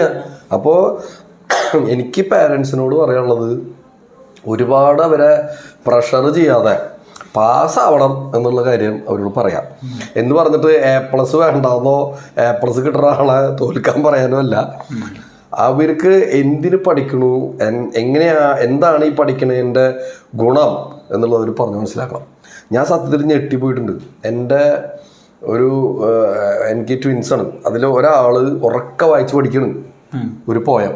അപ്പം ഞാൻ ചോദിച്ചു, ബൈ ഹാർട്ട് പഠിക്കല്ലേ, അത് വായിച്ച് അതിൻ്റെ അർത്ഥം എന്താണെന്ന് മനസ്സിലാക്കുക. എന്നോട് ടീച്ചർ ഇങ്ങനെയാണ് പഠിക്കാൻ പറഞ്ഞിരിക്കുന്നത്, ഇങ്ങനെ പഠിച്ചാലേ ശരിയുള്ളൂ. അപ്പം ഇങ്ങനെ ഇരുന്ന് ഉറക്ക ഇങ്ങനെ വായിച്ചുകൊണ്ടിരിക്കും. അപ്പം ബ്രെയിനിലത് കയറും. ബ്രെയിൻ ഒരു കാർബൺ കോപ്പിയാണല്ലോ. അപ്പം അതിങ്ങനെ കയറുമ്പോൾ എന്താ കുഴപ്പം വെച്ചാൽ ടെൻഷൻ ആയി കഴിഞ്ഞാൽ നമുക്കതൊക്കെ മറന്നു ചെയ്യും. അതിന് പകരം നമ്മളതൊന്ന് വിഷ്വലൈസ് ചെയ്ത് പഠിച്ചു കഴിഞ്ഞാൽ മരിക്കണ വരെ നമുക്ക് ഓർമ്മയിലുണ്ടാവും. അതാണ് സത്യത്തിൽ ചെയ്യേണ്ടത്. പക്ഷെ അങ്ങനെ പഠിച്ചിട്ടേ ഏതെങ്കിലും ഒരു ക്വസ്റ്റ്യനും ആൻസറൊക്കെ ബൈ ഹാർട്ട് ചെയ്ത് പഠിച്ചിട്ടുള്ളത് ജീവിതത്തിൽ പ്രതിസന്ധി സമയത്ത് ഉപകാരമായിട്ടുണ്ട്? എനിക്ക് തോന്നിയിട്ടില്ല ഇന്നേ വരെ അങ്ങനെ ബൈ ഹാർട്ടായിട്ട് പഠിച്ച കാര്യങ്ങളൊക്കെ. ഞാൻ ഇപ്പം അക്കൗണ്ടൻസിക്ക് പഠിപ്പിക്കുമ്പോൾ കുട്ടികളോട് ഡെഫിനേഷൻ പറയും, കണ്ടിന്യൂസ് ആയിട്ട് പറയും, ഈസി ആയിട്ട് നമുക്ക് പറയാൻ പറ്റും. അത് പണ്ട് ഇങ്ങനെ വെറുതെ ഇമ്പോസിഷൻ എഴുതി പഠിച്ചതാണ്, മനസ്സിലായില്ലേ? ഇപ്പോൾ accounting art and science of recording, classifying, summarising and in significant manner in terms of money transaction and events which are at least in financial character and interpreting the results thereof. ജീവിതത്തിൽ എന്തെങ്കിലും പറഞ്ഞ ആൾക്കും ഒന്നും മനസ്സിലായിട്ടില്ല, കേട്ട ആൾക്കും ഒന്നും മനസ്സിലായിട്ടില്ല. ഞാൻ പറഞ്ഞു മനസ്സിലായി പഠിക്കാനുള്ള സ്കില്ല്. പക്ഷെ ഞാൻ പറയണത് ഈ പറഞ്ഞതിലെ എല്ലാ ലൈനിനും അർത്ഥമുണ്ട്, എല്ലാ വേർഡിനും മീനിങ് ഉണ്ട്. അത് മനസ്സിലാക്കി പഠിക്കുമ്പോൾ മാത്രമാണ് അതൊരു അറിവാവണുള്ളൂ. അപ്പൊ ഞാൻ എപ്പോഴും പറയും, ഇപ്പൊ നമ്മളൊരു കാര്യം പഠിച്ചു എന്ന് പറയണെങ്കിൽ ഇതുമായി ഒരു ബന്ധമില്ലാത്ത ആളോട് അത് പറഞ്ഞു കൊടുത്താൽ അയാൾക്കത് മനസ്സിലാവണം. ഒരു കൃഷിക്കാരനോട് നമ്മൾ പോയിട്ട് അക്കൗണ്ടിങ് എന്താന്ന് പറഞ്ഞു കൊടുക്കുമ്പോൾ അയാൾക്കത് മനസ്സിലായാൽ എനിക്കത് അറിയാം. ഞാൻ പറഞ്ഞു മനസ്സിലായില്ലേ? അയാൾക്ക് നമ്മൾ പറഞ്ഞു കൊടുക്കണ അയാൾക്ക് മനസ്സിലാവില്ല എന്ന് വിചാരിക്കാം. നമ്മൾ പഠിച്ചിട്ടില്ല എന്നർത്ഥം, അല്ലാണ്ട് അയാളുടെ കുഴപ്പമില്ല. നമ്മളെപ്പോഴും എന്താ പറയണത്, ഇപ്പം ഞാൻ നിങ്ങളോടൊരു കാര്യം പറഞ്ഞു, നിങ്ങൾക്ക് മനസ്സിലാവില്ല എന്ന് വിചാരിക്കാം. അപ്പോൾ എടുത്ത വഴിക്ക് പറയുന്ന പറയും, ആൾക്ക് അതിനുള്ള ബോധമൊന്നുമില്ല, അയാൾക്ക് നിങ്ങൾക്ക് മനസ്സിലായ. നേരെ തിരിച്ചാൽ എനിക്കാണ് ബോധമില്ലാത്തത്. കാരണം അറിയാത്ത ആൾക്ക് അത് പറഞ്ഞ് മനസ്സിലാക്കി കൊടുക്കാനുള്ള ബോധം പറഞ്ഞു കൊടുക്കുന്ന ആൾക്ക് ഉണ്ടാവണം. അതല്ലേ ടീച്ചർ എന്ന് പറയുന്ന ആള്. അല്ലാണ്ട് തന്നെ ഒന്നും പഠിപ്പിച്ചിട്ട് കാര്യമില്ല എന്ന് പറഞ്ഞിട്ട് എന്താ കാര്യം? അവരെ പഠിപ്പിക്കാനുള്ള സ്കില്ലില്ല. പറഞ്ഞു മനസ്സിലായി. അപ്പൊ അങ്ങനെ എനിക്ക് ആ പേരൻസിനോട് പറയാനുള്ളത്, നിങ്ങൾ അവര് വെറുതെ പ്രഷർ കുക്കറിൽ ഇട്ടിട്ട് ഇങ്ങനെ ഇട്ട് വേവിക്കരുത്, മനസ്സിലായ. അവരെ നമ്മള് വീഴാതെ നോക്കുക, മനസ്സിലായി. അഥവാ തോറ്റാൽ പേടിക്കണ്ട, പാസ്സാവാം. ഇതൊന്നും ജീവിതത്തിലെ എൻഡ് അല്ല, it is only A bend എന്നുള്ളത് അവരെ പറഞ്ഞ് പഠിപ്പിക്കുക. പറഞ്ഞു മനസ്സിലായോ? അപ്പോൾ ആ ഒരു ഇതുണ്ടെങ്കിൽ കാര്യങ്ങളൊക്കെ സ്മൂത്തായിട്ട്. ഇനി ഫുൾ A+ കിട്ടിയിട്ട് എന്താണ് ചെയ്യാൻ പോണത്? ഇല്ല, അങ്ങനെ ഒരു സംഭവമില്ലേ. ഫുൾ A+ കിട്ടിയിട്ട് എന്ത് ചെയ്യാൻ പോണത്? ഞാൻ ഫസ്റ്റ് ചാൻസിൽ CMAയുടെ എല്ലാ ഗ്രൂപ്പും പാസ്സായി. ഞാനും എൻ്റെ കൂടെ വേറൊരു കുട്ടി ഉണ്ടായിരുന്നു. ഞങ്ങൾ ചെന്നൈയിൽ ക്യാമ്പസ് റിക്രൂട്ട്മെൻറ്റ് പോയപ്പോൾ ആൾ 4 പ്രാവശ്യം എഴുതിയിട്ടാണ് ഫൈനൽ പാസ്സായത്. ഞാൻ എല്ലാ ഫസ്റ്റ് ചാൻസിൽ പാസ്സായി. അപ്പോൾ ഒരു റെപ്യൂട്ടഡ് ആയിട്ടുള്ള കമ്പനിയിൽ ഇൻ്റർവ്യൂവിന് പോയപ്പോൾ എന്നെ എടുത്തു. എനിക്കൊരു ശമ്പളം പറഞ്ഞു. അത് കഴിഞ്ഞ് ഞാൻ അവിടെ ഇരിക്കുകയാണ്. അപ്പോൾ ഇങ്ങോരകത്തേക്ക് കയറി, ഇങ്ങൊരു പെൺകുട്ടിയാണ്, ആൾ പുറത്തേക്ക് വന്നു. അപ്പോൾ നമുക്കുണ്ടാവുമല്ലോ സ്വഭാവം, എനിക്ക് കിട്ടിയതിനെക്കാട്ടും കൂടുതൽ ആൾക്ക് കിട്ടിയിട്ടുണ്ടോ എന്ന് അറിയാനുള്ളൊരു തൊര മലയാളിക്ക് എന്തെങ്കിലും ഉണ്ടാവും. അപ്പം ഞാൻ ചോദിച്ചു ആളുടെ അടുത്ത്, നിനക്ക് എത്ര ശമ്പളം പറഞ്ഞത്? കേട്ടപ്പോൾ എന്നെക്കാട്ടിലും കൂടുതൽ ശമ്പളം പറഞ്ഞു ആൾക്ക്. ഫസ്റ്റ് ചാൻസിൽ ജയിച്ച എനിക്ക് കുറവ്, 4 പ്രാവശ്യം എഴുതി ജയിച്ച ആൾക്ക് കൂടുതൽ. അപ്പം ഞാൻ നേരെ, പിന്നെ ഇങ്ങനത്തെ ഒരു ബുദ്ധിയാണ് എൻ്റെ, നേരെ ഞാൻ ചോദിച്ചിട്ട് എനിക്ക് ഒന്നുകൂടി കാണണം എന്ന് പറഞ്ഞിട്ട് അകത്തേക്ക് ചെന്നു. എന്നിട്ട് ഞാൻ ചോദിച്ചു, ഞാൻ ചെയ്ത തെറ്റ് ഫസ്റ്റ് ചാൻസിൽ പാസ്സായതാണോ? ഇതറിഞ്ഞിരുന്നെങ്കിൽ ഞാൻ തോൽക്കുമായിരുന്നു എന്ന് പറഞ്ഞു. അപ്പോൾ അവിടുത്തെ ഒരാൾ എന്നോട് പറഞ്ഞ മറുപടി എന്താ അറിയോ? താൻ ഫസ്റ്റ് ചാൻസിൽ പാസ്സായോ 4 പ്രാവശ്യം എടുത്ത് പാസ്സായോ എന്നുള്ളത് ഞങ്ങൾക്ക് പ്രശ്നമല്ല, ബുദ്ധിയും കഴിവ് ആർക്കാണോ കൂടുതൽ അവർക്കാണ് കൂടുതൽ ശമ്പളം കൊടുക്കുക. പറഞ്ഞു മനസ്സിലായോ? വേണമെങ്കിൽ ജോയിൻ ചെയ്തോ, അല്ലെങ്കിൽ പൊക്കോ. പറഞ്ഞു മനസ്സിലായോ? താൻ ഫസ്റ്റ് ചാൻസിൽ പാസ്സായി എന്ന് പറഞ്ഞിട്ട് ഞങ്ങൾക്ക് പ്രത്യേകിച്ച് വേറെ ഗുണമൊന്നുമില്ല. തൻ്റെ സമയം താൻ സേവ് ചെയ്തിട്ടുണ്ടോ, ഞങ്ങൾക്ക് എന്തെങ്കിലും ഗുണം വേണ്ട. ആ കുട്ടിക്ക് തന്നെക്കാട്ടിലും വിവരമുണ്ട്. അന്ന് എനിക്ക് മനസ്സിലായി, ജീവിതത്തിൽ എല്ലാം ആദ്യം ജയിച്ചു എന്ന് പറഞ്ഞുകൊണ്ട് പ്രത്യേകിച്ച് ഒരു കുന്തും കിട്ടില്ല എന്ന് പറഞ്ഞിട്ട് എന്നാ പിന്നെ തോറ്റു കളയാന്നിട്ട് ആരും ഇറങ്ങണ്ട. അതല്ല ഞാൻ പറഞ്ഞത്. നമ്മള് ശ്രമിക്കുക, ജയിച്ചില്ലേ അതുകൊണ്ടൊന്നും ഒന്നും അവസാനിക്കാൻ പോകുന്നില്ല. നമുക്ക് റീസ്റ്റാർട്ട് ചെയ്യാം. ഞാൻ പറയപ്പോഴും we learn a lot from failure, we learn little from success. തോൽവിയിൽ നിന്നാണ് നമുക്ക്, പരാജയത്തിൽ നിന്നാണ് നമുക്ക് ഏറ്റവും കൂടുതൽ കാര്യങ്ങൾ ജീവിതത്തിൽ പഠിക്കാനുള്ളത്. വിജയങ്ങളിൽ നിന്നും പഠിക്കാനുള്ളത് വളരെ കുറവായിരിക്കും. അപ്പം അതുകൊണ്ട് തോറ്റു എന്ന് പറഞ്ഞിട്ടൊന്നും ആരെയും നമ്മൾ ഇത് ചെയ്യേണ്ട ആവശ്യം. വൈഫ് ചാർട്ടേഡ് അക്കൗണ്ടന്റ് അല്ലേ? വൈഫ് ലോയറാണ്, ചാർട്ടേഡ് അക്കൗണ്ടന്റ് ആണ്. അവര് ആളുടെ അച്ഛൻ ചാർട്ടേഡ് അക്കൗണ്ടന്റ് കമ്പനി സെക്രട്ടറി ആണ്. അപ്പൊ അവര് വളരെ സിസ്റ്റമാറ്റിക് ആയിട്ട് പഠിച്ചു വന്നിട്ടില്ല. അവരൊക്കെ നല്ല മാർക്ക് പിടിച്ചിട്ടുള്ള ആൾക്കാര്. അപ്പൊ അതിപ്പോ ചില ആൾക്കാർ ഇതിപ്പോ നീയും ആളും മോരും മുതിരയും പോലെയാണല്ലോ, ഒരു ബന്ധമില്ലല്ലോ എന്ന് പറയാം. അപ്പൊ ഞാൻ പറയപ്പോ എന്താ ചെയ്യാ, ചിലപ്പോ അങ്ങനെയൊക്കെ ഉണ്ടാവും അല്ലെ. ദൈവം എന്തെങ്കിലുമൊക്കെ ചെയ്യുമ്പോ എന്തെങ്കിലും ഒരു ഇതുണ്ടാവൂലോ. അപ്പൊ ആള് വളരെ കംഫർട്ട് സോണില്, അല്ലെങ്കിൽ കംഫർട്ട് എന്നല്ല ഞാൻ പറയുന്ന, ആളെ ഗൈഡ് ചെയ്യാനൊക്കെ വളരെ സിസ്റ്റമാറ്റിക് ആയിരുന്നു. അപ്പൊ എന്റെ വീട്ടിലിപ്പോ ഇപ്പോഴും എന്റെ അച്ഛനമ്മയോട് ചോദിച്ചാൽ ഞാൻ എന്താ പഠിച്ചതെന്ന് ചോദിച്ചാൽ അവർക്ക് അറിയില്ല. അച്ഛൻ സ്കൂളിൽ പോയിട്ടില്ല, അമ്മ 4ാം ക്ലാസ് 5ാം ക്ലാസ് വരെ പഠിച്ചിട്ടുള്ളൂ. അപ്പൊ അവർക്ക് ഇത് അറിയില്ല. അപ്പൊ ഞാൻ വലിയൊരു സാധനം എന്തോ പഠിച്ചിട്ടുണ്ട്. ബാങ്കിലത്തെ ജോലി പോയപ്പോ സത്യം പറഞ്ഞാൽ എൻ്റെ അമ്മ സത്യത്തിൽ ഇപ്പൊ ഡിപ്രഷനിലാണ്. എൻ്റെ ജോലി പോയത് തൊട്ട് ആൾക്ക് തുടങ്ങിയതാണ്. വെച്ചാൽ ആള് വിചാരിച്ചത് ബാങ്കിലത്തെ ജോലി പോയി എന്ന് പറഞ്ഞാൽ ഇനി ജീവിക്കാനുള്ള ഒരു മാർഗം. കാരണം അവരുടെ കാലഘട്ടത്തിൽ ബാങ്ക് ജോലി എന്ന് പറഞ്ഞാൽ വലിയൊരു സംഭവമാണ്. ഈ ബാങ്ക് ജോലിയുടെ ഒരു കഥ പറയാനുണ്ട്. ഞാൻ പിന്നെ അടുത്ത വേറൊരു എപ്പിസോഡിൽ അതിന് മാത്രമായിട്ടൊരു കഥ പറയാനുണ്ട്. എങ്ങനെ ഞാൻ ബാങ്ക് ജോലി മേടിച്ചു എന്നും എങ്ങനെ എൻ്റെ ബാങ്ക് ജോലി പോയി എന്നും ഒരു അരമണിക്കൂർ പറയാനുള്ളതുണ്ടോ. അപ്പൊ ഞാൻ പറഞ്ഞത്, പക്ഷെ ആ ജോലി പോയപ്പോ അമ്മ ഭയങ്കര ഡിപ്രസ്ഡായി. കാരണം അമ്മയ്ക്ക് അറിയില്ല ഞാൻ ഇത് പഠിച്ചിട്ടുണ്ട്. സത്യത്തിൽ ബാങ്ക് ജോലി പോയതിനു ശേഷം എനിക്കിപ്പോ കൂടുതൽ ഇൻകം ഉണ്ടാക്കാൻ പറ്റണത്. മറ്റേതൊരു കൂടിൻ്റെ ഉള്ളിൽ കിളിയിരിക്കുന്ന പോലെ ഇരുന്നു. രാവിലെ സൂര്യ ഉദിക്കുന്നത് കാണും, അസ്തമിക്കുന്നത് കാണില്ല, ബാങ്കിൽ നിന്ന് വരണ്ടേ. പറഞ്ഞ മനസ്സിലായി. അപ്പൊ ബാങ്ക് ജോലിക്കാർ എന്ന് പറഞ്ഞാൽ നമ്മൾ വിചാരിക്കുന്ന പോലെയല്ല, ഭയങ്കര സ്ട്രെസ്സാണ്. ആൾക്കാരുടെ വിചാരം ബാങ്ക് ജോലി എന്ന് പറഞ്ഞാൽ ഭയങ്കര, പ്രത്യേകിച്ച് മാനേജർ, സീനിയർ മാനേജർ എന്ന് പറഞ്ഞാൽ ആൾക്കാർ വിചാരിക്കണത് AC റൂമിൻ്റെ ഉള്ളിൽ ഇരുന്നിട്ട് ഇവർക്ക് എന്താ പണി, AC റൂമിൽ ഇരുന്ന് സുഖമായിട്ട് കാപ്പിയും ചായയും കുടിച്ചുകൊണ്ടിരിക്കുന്നതാണ്. AC റൂമിൽ ഇരുന്നിട്ട് വയർക്കുണ്ടാവും ടെൻഷൻ അടിച്ചിട്ട് ആൾക്കാർ. അപ്പൊ ഞാൻ പറയും, ഇന്നത്തെ കാലത്ത് ബാങ്ക് ജോലി ഒന്നും ഒരു അട്രാക്ഷനെ അല്ല. ബാങ്ക് ജോലിക്ക് ആകെ ഒരു ഗുണം എന്താ അറിയോ, പൈസ സേവ് ചെയ്യാം. എന്താ കാലത്ത് കിട്ടുന്ന ശമ്പളം ചെലവാക്കാൻ പറ്റില്ല. പുറത്തേക്ക് ഇറങ്ങിയാലല്ലേ ചെലവാക്കാൻ പറ്റുള്ളൂ. പുറത്തേക്ക് ഇറങ്ങാൻ പറ്റില്ല. അപ്പൊ കിട്ടുന്ന പൈസ മുഴുവൻ ആ ബാങ്കിൽ തന്നെ ഡെപ്പോസിറ്റ് ചെയ്യാം. ഇതാണ് ബാങ്ക് ജോലിയിൽ ഞാനിപ്പോ കാണുന്ന ഏക ഗുണം. മനസ്സിലായില്ലേ? സിലബസിലെ ഇപ്പൊ നമ്മള് അക്കാഡമിക്കലായിട്ട് പഠിപ്പിക്കുന്ന സിലബസിലെ ഏറ്റവും പ്രധാനമായിട്ട് നമുക്ക് ജീവിക്കാൻ വേണ്ട അറിവുകള് കുറവാണ് ശരിക്കും പറഞ്ഞത്. നമുക്ക് ഏറ്റവും ഇമ്പോർട്ടന്റ് എത്ര നോക്കിയാലും ഒരു 95% പ്രശ്നങ്ങളും പൈസ ഉണ്ടെങ്കിൽ തീരണതാണെന്ന് തോന്നുന്നു. അല്ല ഞാൻ പറയുന്നത് പണം എങ്ങനെ മാനേജ് ചെയ്യാന്നുള്ളത്, അതും സ്കൂളില് അല്ലെങ്കിൽ അങ്ങനെ പഠിപ്പിക്കുന്നത് അങ്ങനത്തെ ഒരു സംഭവം ഇല്ലല്ലോ. അതേപോലെ നേരത്തെ പറഞ്ഞ കോമൺ സെൻസ്, എങ്ങനെ മറ്റുള്ളവരോട് പെരുമാറണം, അത് വളരെ ഇമ്പോർട്ടന്റ് ആണ്. അതൊക്കെ ശരിക്കും പാഠ്യ വിഷയമാക്കണം.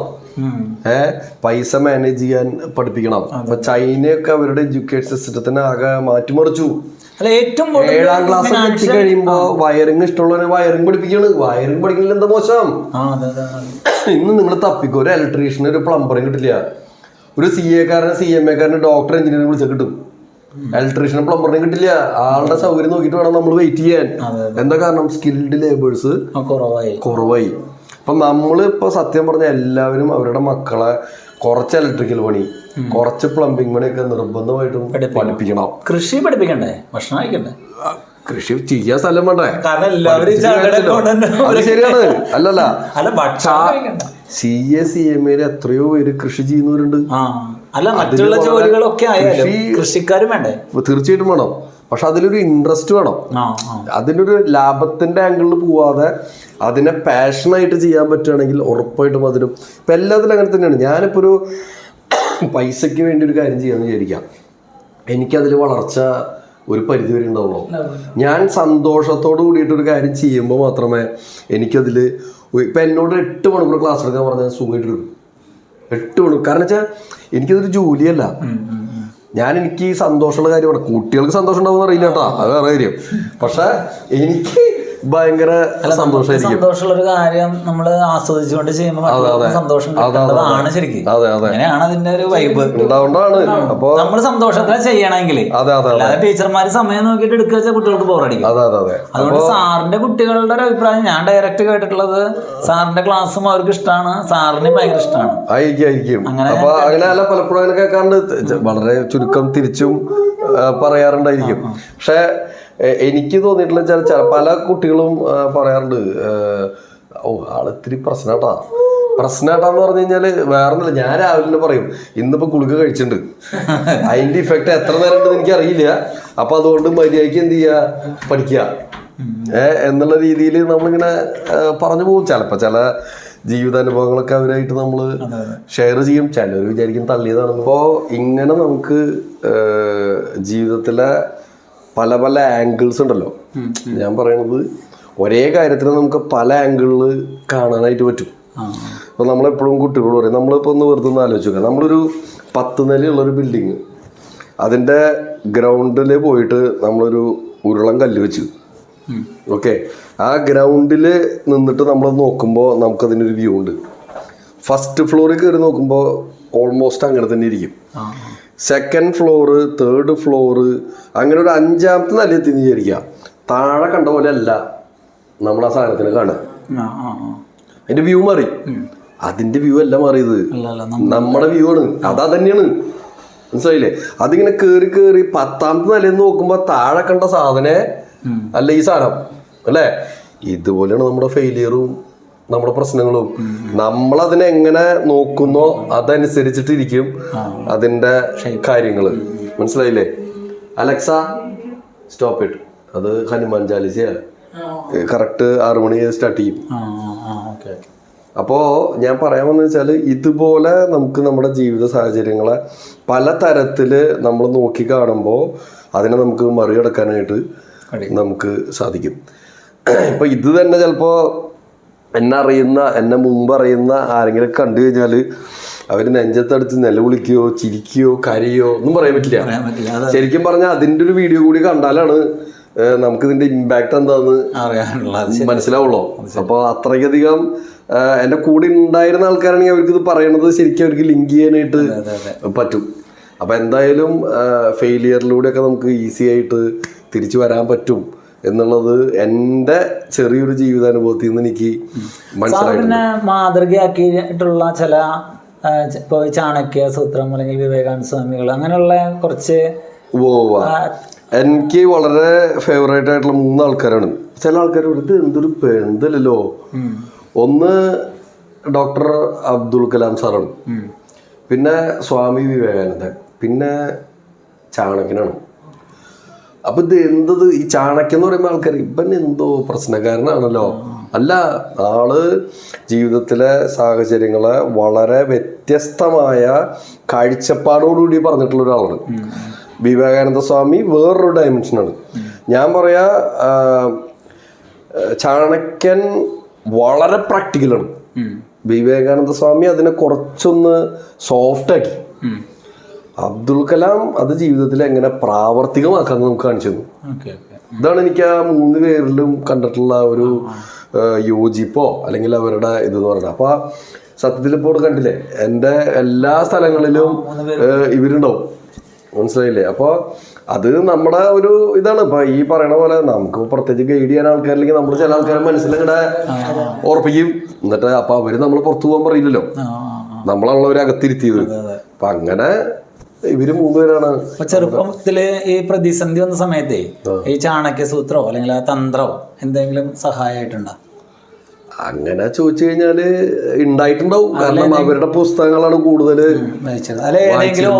പെട്ടെന്ന് ഓർമ്മ എന്തെങ്കിലും എനിക്ക് തോന്നുന്നു ചാണക്യനെ കൂടുതല് വായിക്കാറുണ്ട്. മനസ്സിൽ തട്ടിയിട്ടുള്ള ചാണക്യതന്ത്രം ഏതെങ്കിലും ഒരു ചാണക്യതന്ത്രം എന്ന് പറഞ്ഞു കഴിഞ്ഞാല് കുറെ ഉണ്ട്. അതിലിപ്പോ ആളുടെ ഒരു ഇതുണ്ട്, നമ്മുടെ ശത്രു തെറ്റുകൾ ചെയ്യുകയാണെങ്കിൽ അവരെ ഡിസ്റ്റർബ് ചെയ്യരുത്, അവരത് ചെയ്തോട്ടെ. അപ്പൊ അത് അവര് സ്വയം അവര് ഇതായിക്കോളും. നമ്മളിടയിൽ പോയിട്ട് അവർ ഉപദേശിക്കാനൊന്നും നിൽക്കേണ്ട കാര്യമില്ല. അതുപോലെ ഇമോഷൻസിനൊക്കെ എങ്ങനെ കൺട്രോള് ചെയ്യണം. അന്ന് മനുഷ്യനായ ഒരു പരിധി വരെ ഒന്നും നമുക്കത് സാധിക്കില്ല, എനിക്കും സാധിക്കില്ല. എന്നിരുന്നാലും നമ്മൾ അറ്റ്ലീസ്റ്റ് ഇതാണ് എന്നെങ്കിലും നമുക്ക് മനസ്സിലാക്കാനായിട്ട് പറ്റും. അബ്ദുൽ കലാമിന്റെ ഒക്കെ എനിക്ക് തോന്നിയിട്ടുള്ള വെച്ചാൽ ഭയങ്കര ഓപ്പൺ ഹാർട്ടഡ് ആണ് ആള്. നിഷ്കളങ്കതയുടെ ഒരു പര്യായമായിട്ടൊക്കെ വേണമെങ്കിൽ കാരണം ആളുടെ വാക്കും പ്രവൃത്തിയും രണ്ടല്ല, ഒന്നാണ്. അതാണല്ലോ സത്യം. വാക്കും പ്രവൃത്തി ഒന്നാവാന്ന് പറഞ്ഞാൽ അതിനെക്കാട്ടിലും കൂടുതൽ വേറെ എന്താണുള്ളത്. അപ്പോൾ എന്താ പറയുക, മഹാഭാരതത്തിലെ കർണനൊക്കെ പോലെയാണ് എനിക്ക് പലപ്പോഴും അബ്ദുൽ കലാം നേരിട്ട് കാണാൻ പറ്റിയിട്ടില്ല. വലിയൊരു ആഗ്രഹമായിരുന്നു ആളെ കാണണം എന്നുള്ളത്, പക്ഷെ അത് സാധിച്ചില്ല. അപ്പം അങ്ങനൊരു വിഷമത്തിലുണ്ട്. അപ്പം നമ്മളിങ്ങനത്തെ പുസ്തകങ്ങളൊക്കെ വായിക്കും, കുറേ കഥകളൊക്കെ വായിക്കും. അപ്പോൾ ക്ലാസ്സിൽ അതുകൊണ്ട് ചില ഗുണങ്ങളുണ്ട്. കേൾക്കാറുണ്ട്, ഹനുമാൻ ചാലിസ് കേൾക്കാറുണ്ട്. ബൈ ഹാർട്ടായിട്ട് അറിയൊന്നുമില്ല കേട്ടോ, അതിങ്ങനെ കേൾക്കും. അത് കറക്റ്റ് ടൈമിൽ അതുകൊണ്ടൊന്നല്ല, ഞാൻ ഇവിടെ ശ്രീരാമസ്വാമിയും ഇതൊക്കെയാണ് ചെറുപ്പം മുതലേ. അതെന്താ വെച്ച് കഴിഞ്ഞാല് ഈ ചെറുപ്പം തൊട്ടന്നെ എന്റെ വീട് സത്യം പറഞ്ഞ അമ്പലത്തിന്റെ തൊട്ടപ്പുറത്തുള്ള ക്വാർട്ടേഴ്സ് ആയിരുന്നു. അപ്പൊ ഡെയിലി രാവിലെ അവിടെ വെക്കണ പാട്ടും ആ നിവേദ്യമാണല്ലോ കഴിച്ചത്. ഇപ്പൊ ശരീരത്തിന്റെ ഉള്ളിൽ എത്ര വിഷം ഉണ്ടെങ്കിലും നമുക്ക് പ്രസാദം അകത്തേക്ക് ചെല്ലുമ്പോ അത് കൊറേയൊക്കെ ശരിയാക്കൂലോ. അപ്പൊ അങ്ങനെ കൊറേയൊക്കെ ശരിയായിണ്ടാവും. അതായിരിക്കും ചിലപ്പോ ഒരു പീരീഡിലെത്തിയപ്പോ നമ്മളന്ന് ലിഫ്റ്റ് ചെയ്യാനായിട്ട് സഹായിച്ചിട്ടുണ്ടാവുക.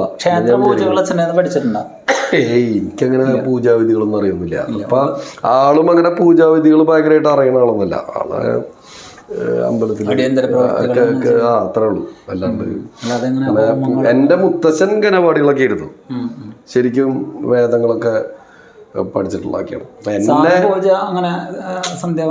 സന്ധ്യാവന്ദനൊക്കെ എല്ലാ ദിവസവും ചെയ്യേണ്ടത് വെച്ചാൽ സത്യത്തിൽ ഞാൻ ഇല്ല എന്ന് പറയേണ്ടി വരും.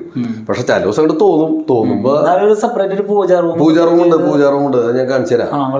പൂജാ റൂമുണ്ട്. അതങ്ങനെ ഉണ്ടാക്കാനുള്ള കാരണം തന്നെ അതിൽ അവിടെ പോയി ഇരിക്കണം, മെഡിറ്റേറ്റ് ചെയ്യണം എന്നുള്ളൊരു തോന്നലുള്ളിൽ ഉള്ളതുകൊണ്ടാണ് അത്ര അത്യാവശ്യം പൈസയും ടൈമും സ്പെൻഡ് ചെയ്തിട്ടാണ് അത് ഉണ്ടാക്കിയിട്ടുള്ളത്. ഇപ്പൊ അത്യാവശ്യം വേണ്ട എഡ്യൂക്കേഷൻ ആണെങ്കിൽ അങ്ങനെ, ഫിനാൻസ് ആണെങ്കിൽ ഫിനാൻസ്, അത്യാവശ്യം വേണ്ട ഒരു എല്ലാ കാര്യങ്ങളും നേടിയെന്ന് തോന്നുന്നു. ഇല്ലില്ല, സത്യം പറഞ്ഞ അസറ്റിനെക്കാട്ടിലും കൂടുതൽ ലയബിലിറ്റിയാണ്. എന്നുവെച്ചാല് നമ്മൾ ലോൺ എടുക്കുമ്പോഴാണ് ജീവിതത്തിൽ എൻ്റെ ഫിലോസഫി ഇതാണ്. ആൾക്കാരെന്നെ മണ്ടനെന്ന് പറയും. അപ്പോൾ ഇൻട്രസ്റ്റ് അടയ്ക്കാൻ വേണ്ടിയിട്ട് ജീവിച്ചുകൊണ്ടിരിക്കുകയെന്ന് പലപ്പോഴും എന്നോട് ആൾക്കാർ പറയാറുണ്ട്. പക്ഷെ നമുക്കെന്താ വെച്ചാൽ നമുക്ക് ബാധ്യത ഉണ്ടെങ്കിൽ നമ്മൾ വർക്ക് ചെയ്യും. മനസ്സിലായോ? അസറ്റ് ഉണ്ടെങ്കിൽ നമ്മൾ മടിയന്മാരാവും, ലയബിലിറ്റി ഉണ്ടെങ്കിൽ നമ്മൾ ഊർജ്ജസ്വലരാവും. കാരണം ഈ ലയബിലിറ്റി അടയ്ക്കണ്ട. ഈ ലയബിലിറ്റിയാണ് എന്തായി മാറണത്, അസറ്റായിട്ട് മാറണത്. പറഞ്ഞു മനസ്സിലായില്ലേ? ഇപ്പം എനിക്ക് ഇവിടെ തന്നെ 3 ഫ്ലാറ്റ് ഉണ്ട്, 3 ലോണാണ്. അപ്പോൾ ആ ലോണ് ഞാൻ അടയ്ക്കുന്നുണ്ട്. പക്ഷെ ആ ലോണിൽ നമ്മൾ കുറച്ച് ഫിനാൻഷ്യൽ ഇതൊക്കെ ചെയ്യും, ഇടയ്ക്കിടയ്ക്ക് എമൗണ്ട് ഡെപ്പോസിറ്റ് ചെയ്യും. അപ്പോൾ ഇൻട്രസ്റ്റ് ഒക്കെ കുറയ്ക്കാനുള്ള കലാപരിപാടിയൊക്കെ നമ്മൾ ചെയ്യും. പക്ഷെ എന്നാലും ലോണ് നമ്മളെപ്പോഴും ഉണ്ടാവണമെന്ന് ഞാൻ പറയുന്നില്ല, എൻ്റെ കേസിലുണ്ടാവും. അതല്ല, ചില ഈ ഫിനാൻഷ്യൽ ഒരു ഫ്രീഡം അല്ലെങ്കിൽ ഡിസിപ്ലിനൊക്കെ കുറിച്ച് പറയുന്ന ആളുകൾ പറയാം, അങ്ങനെ ലോൺ എടുക്കരുത് അങ്ങനെ. ഞാൻ പറഞ്ഞ കേട്ടിട്ടുണ്ട്. അത് എത്രമാത്രം വീട് മേടിക്കണതിനെക്കാട്ടിലും നല്ലത് വാടകയ്ക്ക്. അതെ, അങ്ങനെയൊക്കെ ശരിയാണ് ഞാൻ പറഞ്ഞത്. അത് അവരുടെ വ്യൂ. നമ്മള് ഉദ്ദേശിക്കുന്ന ഇത്രേ ഉള്ളൂ. നമ്മളിപ്പോ ഒരു വാടകയ്ക്ക് താമസിക്കുമ്പോൾ നമ്മളുടെ മനസ്സിലുണ്ടാവുന്നതും ഇപ്പോൾ സത്യത്തിൽ വീട് നമ്മുടെ നല്ലോ ബാങ്കിൽ അടച്ചു തീരണ വരെ അത് ബാങ്കിന്റെയാണ്. എന്നിരുന്നാലും നമ്മളോട് ഇപ്പൊ ആരും ഒന്നും ചോദിക്കില്ല എന്നുള്ളൊരു ഇത് നമ്മുടെ ജീവിതത്തില് വാടകയ്ക്ക് താമസിക്കേണ്ടി വന്നിട്ടുണ്ട്. അപ്പൊ അവിടെ നിന്നുള്ള ചില അനുഭവങ്ങളും ഒക്കെ നമുക്ക് തോന്നി എന്തായാലും സ്വന്തമായിട്ടൊരു ലോൺ എടുത്തിട്ട് ബിസിനസ് സ്റ്റാർട്ട് ചെയ്യുന്നതും അല്ലെങ്കിൽ വീട് മേടിക്കുന്നതൊക്കെ നല്ലത് ആണെന്നാണോ ഒരു സാർ CMA കാരനായ കാരണമാണ് ഞാൻ ഈ ചോദ്യം ചോദിക്കണേ? അല്ല, നല്ലത് കാരണം ഈ കോസ്റ്റ് മാനേജ്മെന്റ് ആണല്ലോ ശരിക്കും സാർ. അതെ, അല്ല ഞാൻ പറയണത് ഇതിലിപ്പോ അങ്ങനെ ലോൺ എടുക്കണത് നല്ലതാണോ എന്ന് ചോദിച്ചു കഴിഞ്ഞാല് അങ്ങനെ എനിക്ക് പറയാൻ പറ്റില്ല. പക്ഷെ ലോൺ എടുക്കുന്നത് ചില സാഹചര്യത്തിൽ ഗുണം ചെയ്യും എന്ന് ഞാൻ പറയില്ല. കാരണം പൈസ മുഴുവൻ ഉണ്ടായിട്ട് ഒരാൾക്ക് ബിസിനസ് തുടങ്ങാനായിട്ട് ലോൺ ഉണ്ടാവുമല്ലോ.